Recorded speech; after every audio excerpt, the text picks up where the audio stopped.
자, 오늘은 성령의 공동체를 섬기는 사람들 6번째 시간, 야고보 선교 정책과 통합된 결정이라고 하는 제목으로 하나님 말씀을 나누겠습니다. 지난주엔 참 마음 아픈 사건이 하나 있었습니다. 경기도 화성에서 일어난 1차 전지업체 아리셀의 참사입니다. 22명이 생명을 잃었습니다. 그 중에 18명은 이주 노동자입니다. 장례식을 시작했는데 그들의 이름이 없습니다. 사진도 없습니다. 그들이 누구인지 아직 신상을 파악하지 못했기 때문이라고 말합니다. 대부분은 메이셀이라는 회사에서 불법 파견된 사람들인데 회사는 파견 수수료만을 받고 노동자의 얼굴도 모른 채 작업 지시도 한 적이 없답니다.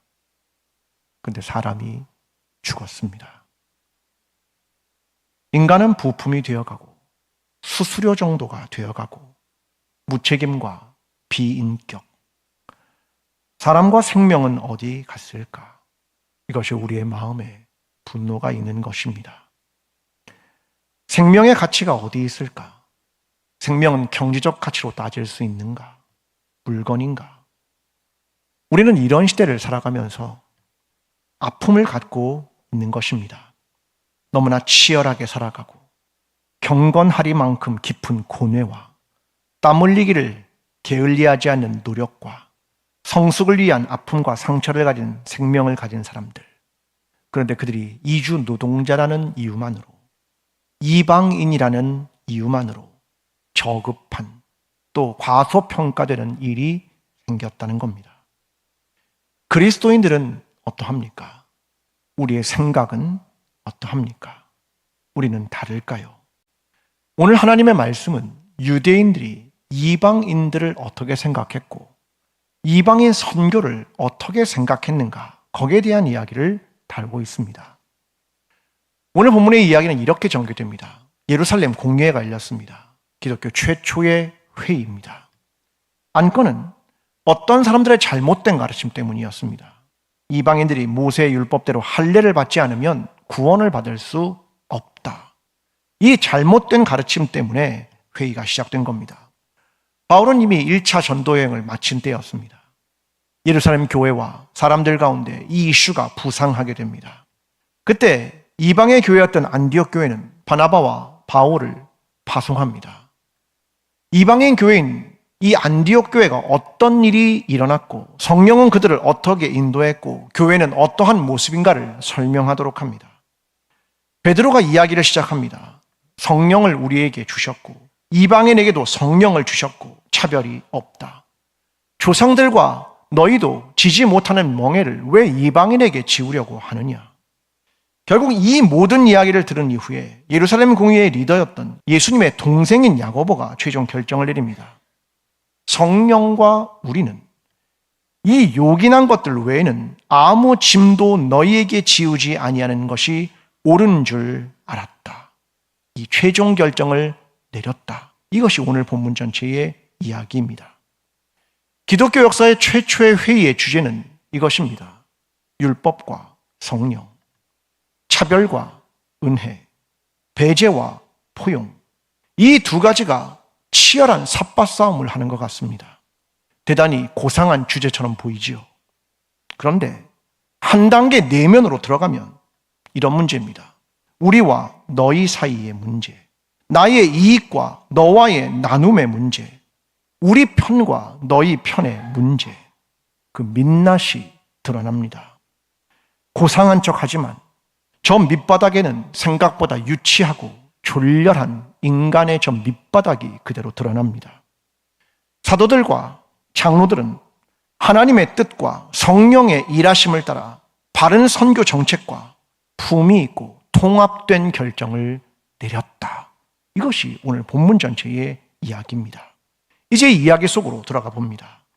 사도행전 15장 1절의 말씀이 이렇게 시작합니다. 어떤 사람들이 유대로부터 내려와서 형제들을 가르치되 너희가 모세의 법대로 할례를 받지 아니하면 능히 구원을 받지 못하리라 하니.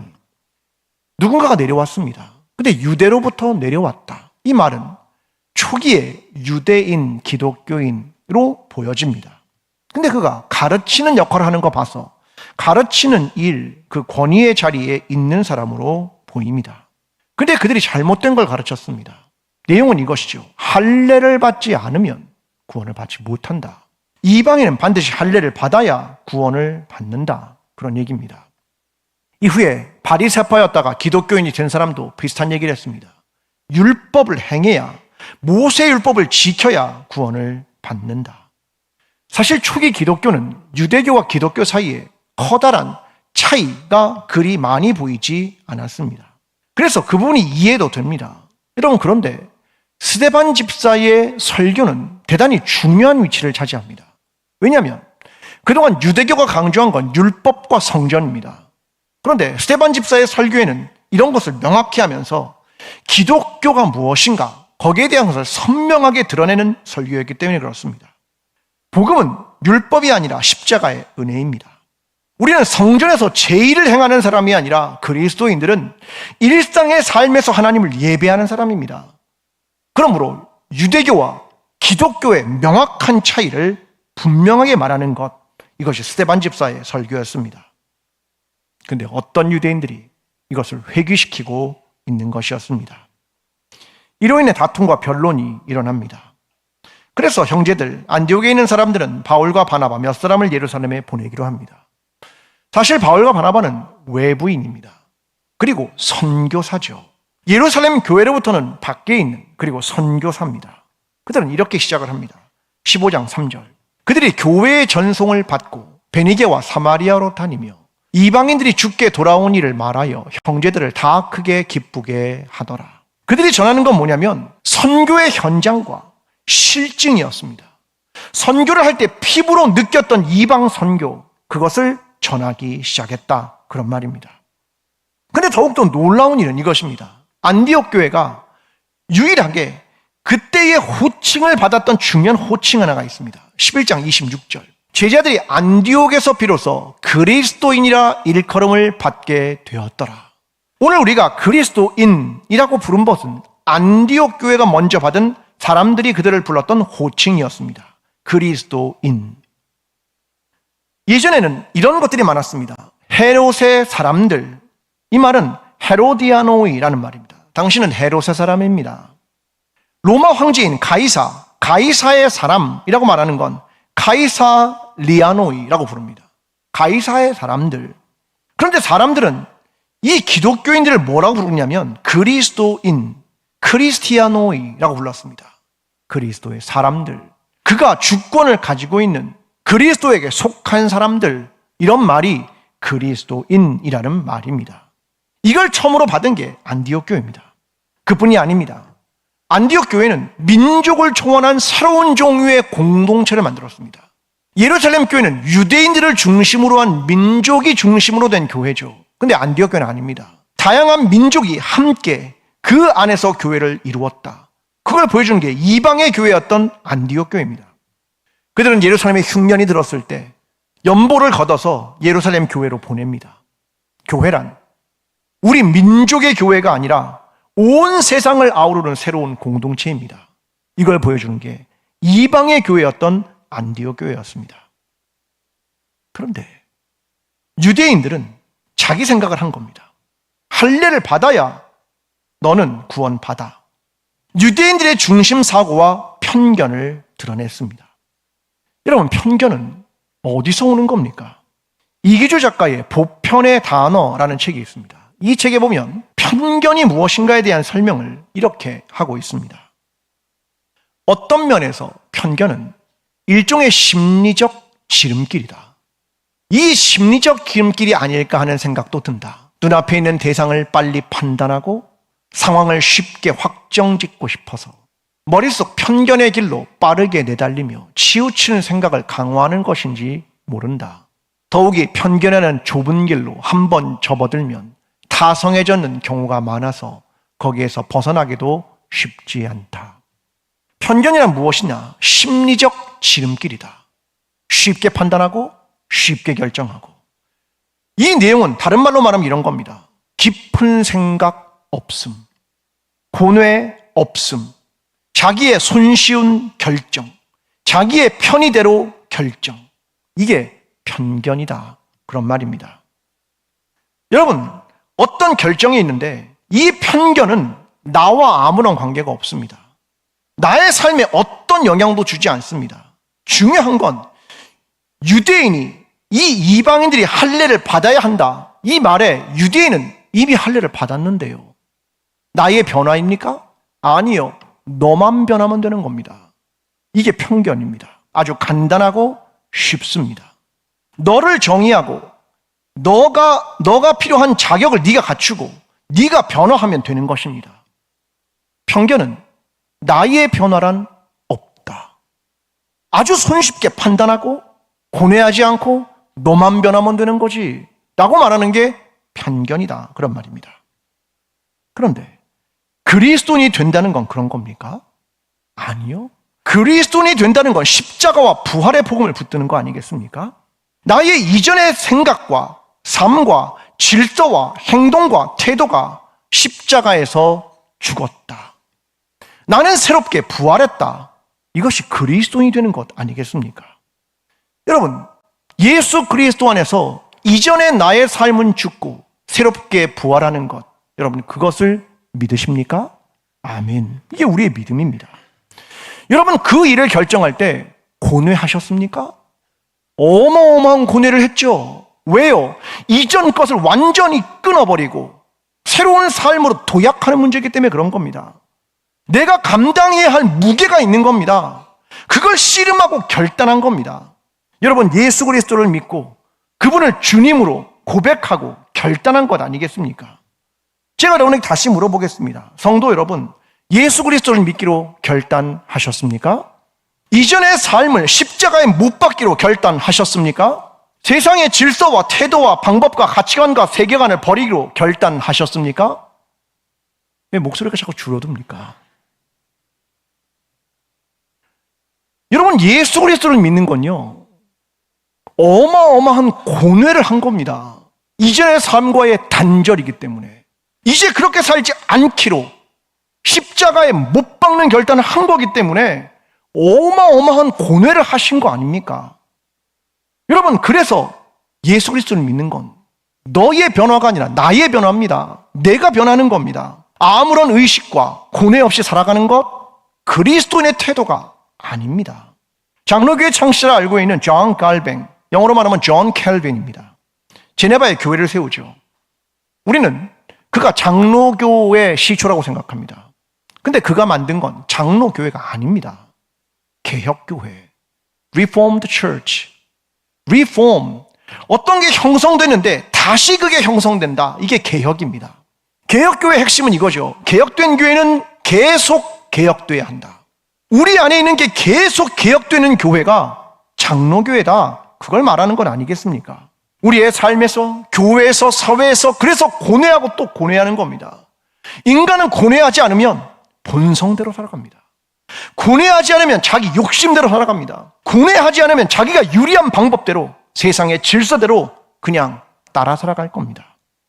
여러분, 우리는 하나님 나라와 하나님의 말씀대로 살아가는 것, 나와 세상을 영유하는 길을 선택한 사람들입니다. 오늘 저와 여러분이 세상의 질서와 방법과 태도에 순응하고 따라가는 것이 아니라 오직 하나님의 역사와 복음 안에서 예수 그리스도의 말씀과 예수 그리스도의 삶과 예수 그리스도의 십자가와 예수 그리스도의 부활을 붙들고 이 땅에서 고뇌하고 씨름하며 새롭게 되고 개혁하며 세상의 잘못된 것들로부터 영유하며 그렇게 고뇌하며 매일매일을 살아가는 저와 여러분, 광주 제1교회가 되기를 간절히 기도합니다. 이제 베드로가 발언을 시작합니다. 그는 예루살렘 교회 내부의 이야기를 들려주는 겁니다. 자, 사도행전 15장 7절에 이렇게 말합니다. 많은 변론이 있은 후에 베드로가 일어나 말하되, 형제들아, 너희도 알거니와 하나님이 이방인들로 내 입에서 복음의 말씀을 들어 믿게 하시려고 오래전부터 너희 가운데서 나를 택하시고. 자, 최초의 이방인 선교를 한 사람 누구냐면 베드로입니다. 하나님이 베드로를 통해서 고넬료라는 이방인에게 최초로 복음을 전하게 하십니다. 그 전까지는 유대와 사마리아까지였죠. 근데 이 이방인의 문턱을 넘는 게 생각보다 유대인에게 어려운 거였습니다. 그래서 하나님이 환상을 하나 보여주시죠. 그가 기도할 때에 하늘에서 그릇이 내려옵니다. 보자기 같은. 근데 거기에는 정한 짐승도 있고 부정한 짐승도 있습니다. 근데 하늘에서 소리가 납니다. 베드로야, 일어나 잡아먹어라. 베드로가 말합니다. 하나님, 난 부정한 짐승을 한 번도 먹어본 적이 없습니다. 난 그거 잘 지켰습니다. 근데 하나님이 이런 얘기를 들려줍니다. 하나님께서 깨끗하게 하신 것을 내가 속되다 하지 말아라. 이 이야기는 이방인들에 대한 이야기를 하는 겁니다. 집 문 앞에 고넬료가 보낸 사람이 서 있었죠. 결국 그를 따라갑니다. 고넬료의 집에 복음을 전합니다. 그때 성령이 임했습니다. 그러자 물세례를 줬습니다. 보통은 물세례가 오고 성령이 옵니다. 그런데 방법이 바뀌었죠. 왜요? 하나님은 이방인에게 복음을 전하는 분명한 증거를 보이셨습니다. 이게 이방인 선교입니다. 베드로가 이어서 말합니다. 사도행전 15장 10절 11절. 그런데 지금 너희가 어찌하여 하나님을 시험하여 우리 조상과 우리도 능히 매지 못하던 멍에를 제자들의 목에 두려느냐. 그러나 우리는 그들이 우리와 동일하게 주 예수의 은혜로 구원받는 줄을 믿노라 하니라. 베드로의 이해는 이겁니다. 왜 우리도 매지 못했던 몽에, 우리 조상들도 못 맸던 걸 그들에게 매게 하느냐? 하나님의 은혜는 동일하게, 주 예수의 은혜는 이방인에게도 동일하게 주어지는 것이다. 이것이 하나님의 복음이다. 여러분, 이 사실을 믿으십니까? 아멘. 이게 우리의 믿음입니다. 그런데 왜 어떤 유대인들은 멍에를 매게 하고 문턱을 높이고 진입 장벽을 높이는 겁니까? 여러분, 다른 이유가 있습니다. 왜 그럴까? 왜 구원받을 수 있는 기준을 내가 만들고, 왜 기준을 만드냐면 내가 선점하고 싶은 겁니다. 왜요? 이방인들이 복음을 전하면서 교회를 세우고 교회가 부흥합니다. 그러니까 유대인 입장에서 어떤 마음이 드는가? 불안이 찾아오는 겁니다. 지위에 대한 불안. 우리가 먼저 복음 받은 자고, 우리가 먼저 율법을 받은 자고, 우리가 모세를 가진 자고, 우리가 성전을, 우리가 율법을 가진 자인데, 이 이방인들이 복음을 받고 교회가 부흥하고 예수 그리스도의 생명이 왕성해지는 겁니다. 여러분, 사람들은 지위에 대한 불안을 갖는 겁니다. 여러분도 그런 불안이 있으시지 않습니까? 나보다 뒤에 있다고 생각하는 사람이 내 앞으로 오는 순간 불안하십니까? 불안하시죠. 나보다 늦게 출발한 사람이 앞으로 오면 불안하십니까? 불안합니다. 저도 제가 담임 목사가 되기 전에 후배가 먼저 담임 목사가 됐다는 얘기를 막 들려옵니다. 제가 불안할까요? 불안하지 않을까요? 불안합니다. 이게 지위 불안이라는 말입니다. 알랭드 보통의 불안이라는 책에 보면 이런 이야기를 시작합니다. 높은 지위는 즐거움이 많다. 자원도, 공간도, 초대도, 경의도 얻는다. 사람들은 그들을 높은 지위에 있다는 이유로 배려하고 귀중히 여긴다. 과거에는 유서 깊은 가문, 사제, 기사라는 계급, 다산하는 여자, 이런 게 높은 지위를 형성했다. 그런데 산업혁명 이후에 시대가 바뀝니다. 어떤 게 지위를 형성하냐면 경제력입니다. 돈이 있는 사람, 이것이 높은 지위를 얻는다. 그런데 사람들은 끊임없이 이걸 평등하게 만들기 위해 노력합니다. 그래서 산업혁명 이후에 개발된 중요한 제품이 하나 있습니다. 뭐냐면 청소기입니다. 청소기는 모든 것을 평등하게 만드는 데 중요한 역할을 했습니다. 그 광고 문구가 이렇습니다. 세상에서 가장 돈이 많은 여자라도 어느 여자나 4달러 50센트라는 싼 값으로 살 수 있는 이 전기 청소기보다 나은 것은 살 수 없습니다. 당신은 큰 비용 부담 없이 과거의 주인님과 마님처럼 살 수 있습니다. 이게 청소기 광고입니다. 여러분 집에 청소기 있으십니까? 있으십니까? 주인님과 마님처럼 사실 수 있습니다. 왜? 편해졌잖아요. 누구나. 그렇죠? 이게 청소기다. 그런 말입니다. 근데 오늘날 바뀌었습니다. 로봇 청소기는 있어야 된답니다. 근데 저희 집도 로봇 청소기는 없는데, 여러분, 로봇 청소기가 있다, 없다, 혹은 명품이다, 아니다. 아니, 점점 평등해지다가 또다시 갈라섭니다. 사람들은 불안이 생깁니다. 청소기는 있는데 로봇 청소기는 없어.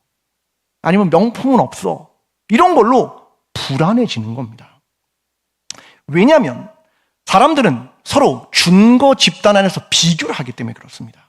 예를 들어 보겠습니다. 모든 사람이 다 키가 똑같습니다. 그러면 모두가 행복합니다. 야, 우리 다 똑같아. 근데 어느 날 갑자기 어느 한 사람이 키가 큰 사람이 나타납니다. 다른 사람들 표정이 어떻게 바뀌었습니까? 바뀌었습니다. 근데 솔직히 작은 사람들 키가 줄어든 겁니까? 아니에요. 똑같아요. 근데 키 큰 사람이 하나 나타나니까 내가 불안이 온 겁니다. 불만족, 질투심, 이게 일어난 겁니다. 사회에서는 이런 게 있는 거죠.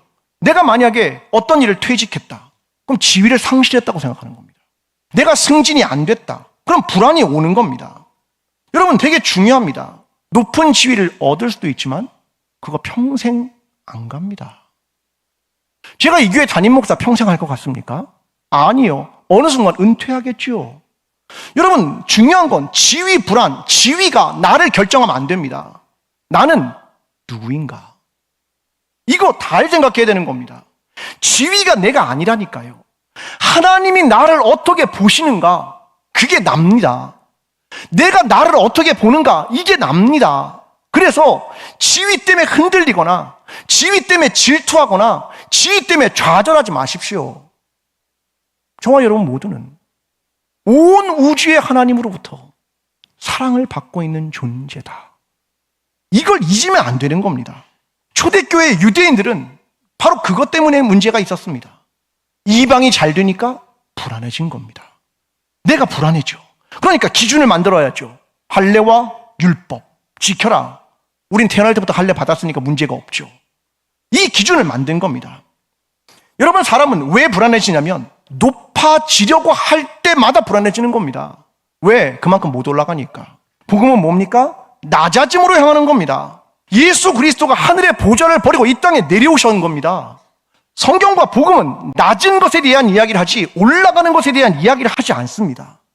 전능하신 하나님이 시간과 공간의 한계를 가진 이 땅에 오셨고 죄인 취급 받으셨고 모욕을 받으셨고 십자가를 지셨습니다. 이게 복음입니다. 우리는 그 길을 따르겠다. 이게 복음입니다. 그런데 사람들은 어느 순간부터 예수 그리스도를 따른다고 말하며 높은 지위를 얻으려 합니다. 여러분, 교회 안에서의 지위는 종의 지위입니다. 섬김의 지위입니다. 더 낮게, 더 섬기고, 더 겸손하게 내려가는 겁니다. 만약에 내가 뭔가 됐다. 그러면 당신은 그때부터 시간을 잃어버릴 겁니다. 자유도 잃어버릴 거고요. 물질도 내놓아야 됩니다. 누군가 경의를 잃어버리는 순간도 있을 겁니다. 여러분 중요한 건 무엇이냐면 그리스도 안에서 갖는 것은 높아지려는 것이 아니라 낮아짐의 길을 간다라고 하는 것입니다. 오늘 저와 여러분이 우리가 하나님 안에서 어떤 존재임을 기억하고 우리가 낮아짐의 길, 종의 지위를 획득하게 된 사람이라는 것을 잊지 않으며 섬기는 삶으로 살아가는 저와 여러분의 신앙이 되기를 간절히 기도합니다. 이제 이 모든 일을 경청합니다. 밖의 이야기, 선교사의 이야기도 듣고 내부의 이야기도 듣고 그리고 의장 역할을 했던 예수님의 동생 야고보입니다. 그가 구약의 아모스 선지자의 이야기를 하고 있습니다. 사도행전 15장 16절과 17절 이후에 내가 돌아와서 다윗의 무너진 장막을 다시 지으며 또 그 허물어진 것을 다시 지어 일으키리니 이는 그 남은 사람들과 내 이름으로 일컫는 바는 모든 이방인들로 주를 찾게 하려 함이라 하셨으니. 자, 이 아모스 선지자의 이야기는 에돔 족속에 대한 이야기를 한 겁니다. 에서의 후손 에돔 족속. 그들은 멸망받는다. 그러나 다윗의 무너진 장막이 회복되면 그들도 구원받아. 그 얘기를 아모스가 한 겁니다. 근데 이것을 야고보가 해석을 한 겁니다. 다윗의 장막을 다윗의 후손으로 오신 예수 그리스도와 연관시키고 에돔 족속을 이방인과 연결시켜서 해석을 해준 겁니다. 그래서 선교적 관점의 해석과 선교 정책의 방향을 말하는 겁니다.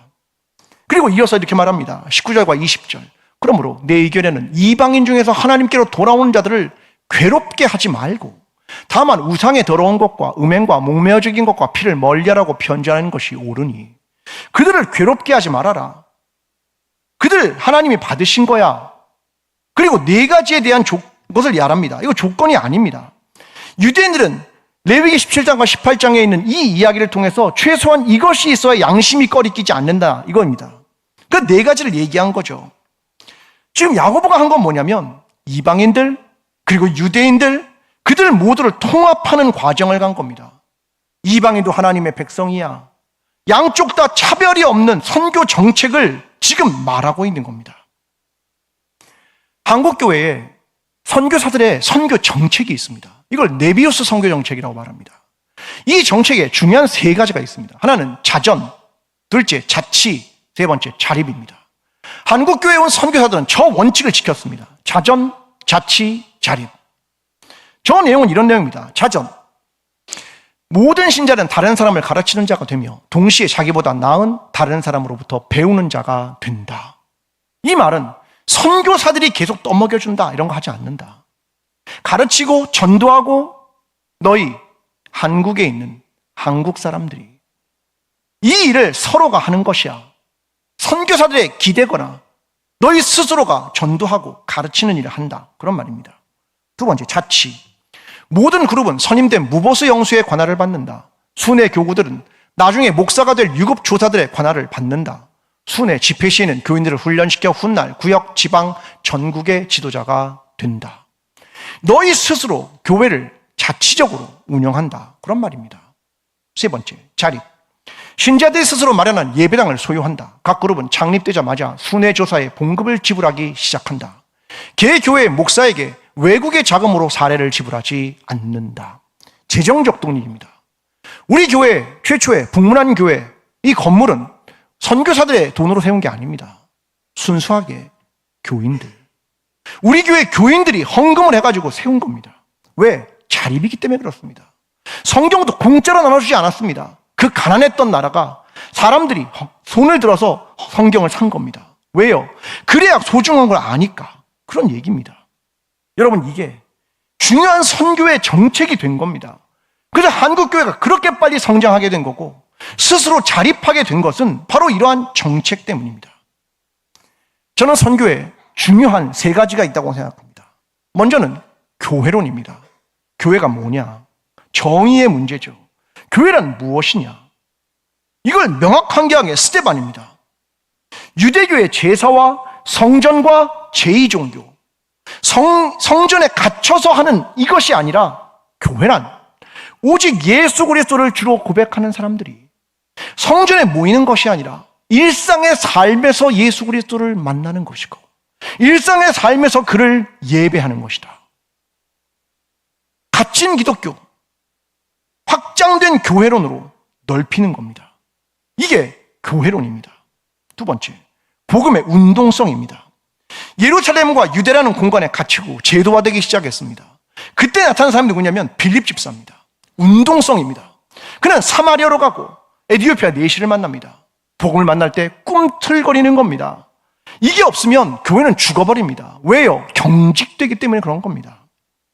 세 번째로 중요한 건 거버넌스의 문제입니다. 거버넌스는 좋은 의사결정 시스템입니다. 어떻게 의사결정을 하는가? 오늘 사도행전 15장은 예루살렘 공예와 야고보의 이야기를 통하여 거버넌스가 뭔지를 보여줍니다. 원래 거버넌스는 배를 조종한다 그런 뜻입니다. 노를 젓는 사람도 있고 닷을 올리는 사람도 있고 키를 잡는 사람도 있고 함께 배를 조정한다. 이게 거버넌스의 뜻입니다. 이들이 뭘 했느냐? 선교의 방향과 선교 정책을 결정하는 겁니다. 그래서 거버넌스가 너무나 중요한 겁니다. 교회로 말하면 무엇입니까? 당회와 재직회입니다.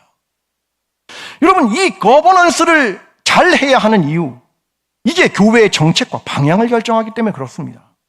그래서 항전주 선거가 중요한 겁니다. 교회의 정책과 방향을 결정하기 때문에 그런 겁니다. 그래서 그 사람들은 자기 생각이 아니라 하나님의 말씀과 성도의 소리를 겸손하게 경청할 줄 알아야 됩니다. 소통할 줄도 알아야 되고 과정이 투명해야 하고 공정해야 하고 거룩한 교회다운 결정을 해야 하고 그것을 위해 믿음과 용기가 있어야 합니다. 내가 아는 사람, 나와 관계가 있는 사람, 우리 가족이라서 그렇게 하면 안 되는 이유가 교회의 정책과 방향을 결정하기 때문에 그런 겁니다. 구찌라는 브랜드 회사가 있었습니다. 2012년부터 3년 연속 매출이 급감합니다. 여기에 이사회를 끌고 있는 사람들은 나이가 많은 사람들이었습니다. 그런데 이 사람들이 자꾸 매출이 급감하니까 하나의 방법을 생각합니다. 생각한 게 뭐냐면 이겁니다. 섀도우 커미티, 그림자 위원회, 그런 말입니다.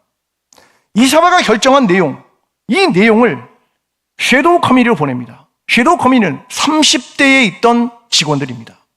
그들의 별도의 커뮤니티를 만듭니다. 그래서 나이가 많은 임원들이 결정한 내용을 보냅니다. 수정하고 때로는 바꾸죠. 회사가 바뀝니다. 그리고 다시 이익이 늘어납니다. 왜일까요?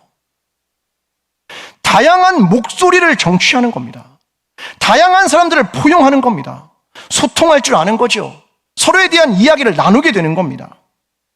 한국교회는 어떠합니까? 한국교회는 오늘 의사결정 과정이 과연 괜찮은 겁니까? 여러분, 어떤 사람들이 돼야 하냐면 생각이 열려있고 유연한 생각을 할 줄 알고 다양성을 수용할 줄 알고 변화를 두려워하지 않고 이런 것들이 전제되지 않으면 방향 설정이 어려워진다는 겁니다. 여러분, 우리는 선택한 사람들을 권위에 존중할 줄 알고 신뢰할 줄도 알고 이런 것들이 함께 가야 한다는 겁니다. 여러분, 근데 솔직히 어려우시죠? 누구를 해야 할지 어려우시죠? 이 말은 거버넌스가 건강하려면 구성원 전체가 함께 열심히 참여하고 사람들을 만나고 섬기는 일을 하고 그래야 사람을 알 수 있는 겁니다. 그래서 거버넌스가 건강하려면 모든 사람들이 함께 열심히 할 수밖에 없는 거죠. 그래야 거버넌스를 바르게 세우기 때문에 그렇습니다. 우리 교회는 일상이 거룩한 교회라는 얘기를 되게 많이 합니다. 일상이 거룩한 교회. 이건 교회론을 교회 안에 가두지 않는 겁니다. 확장시키는 거죠. 일상이 거룩한 교회. 일상의 삶이 교회입니다. 거룩해야 합니다. 그걸 말하는 겁니다. 우리는 마을 모임을 시작하면서 삶의 변화들이 시작됐습니다. 꿈틀거리기 시작했습니다.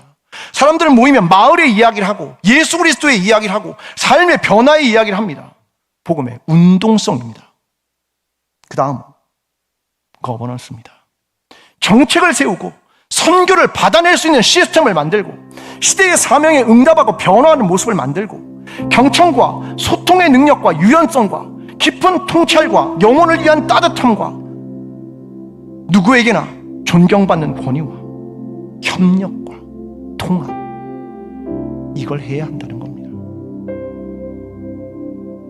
예루살렘 공회와 야고보는 모두를 환대하며 손쉬운 길이 아니라 깊은 고뇌와 삶의 몸부림을 존중했습니다. 우리 안에 있는 불안을 넘어 낮은 삶을 결단하고 외부의 선교사의 이야기와 내부에 있는 사람의 이야기와 심지어는 유대인 기독교의 생각과 양심까지도 통합하는 과정을 갑니다. 경청과 소통과 하나님의 뜻의 분별과 이것으로 이방인의 선교 정책을 세운 겁니다. 우리는 누구도 차별하지 않는다. 야고보서 2장 1절에 이렇게 말합니다. 내 형제들아, 영광의 주 곧 우리 주 예수 그리스도에 대한 믿음을 너희가 가졌으니 사람을 차별하여 대하지 말라.